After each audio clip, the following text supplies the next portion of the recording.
করতে পারবো। ভোলা, আজ আমায় নামিয়ে দিয়ে কথা দিচ্ছি যে ডুবো ধরে তোর মস্তকে জটার মতো লুকিয়েছিলাম, আমার একটি অংশ এই সর্পডুবো ধরে তোর জটার মধ্যে সদা সর্বদা বিরাজ করে। এই যার নাম হলো গঙ্গরাজ নামক সর্প। এখন ভোলাকে কৃপা করে কৃষ্ণ এসে দেখছে রাধারানী যেখানে ধুলায় গড়াগড়ি দিয়েছিল কত ময়ূরপুচ্ছ ফসল করে আছে। কৃষ্ণগুলো ওই পুচ্ছ বাবা কৃষ্ণ ময়ূরপুচ্ছ গুলো তুলে নিয়ে বুকে জড়িয়ে ধরে ওই ময়ূরপুচ্ছ গুলি আমি আমার মস্তকে বেঁধে রাখবো।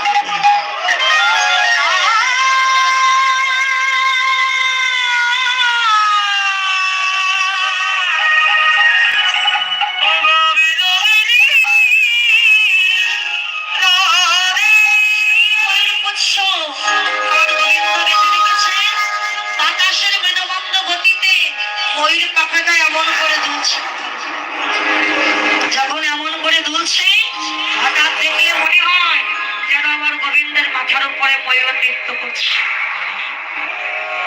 আমার গোবিন্দের আর কি রূপ দেখলাম জানিস? বলে আর কি রূপ দেখলি?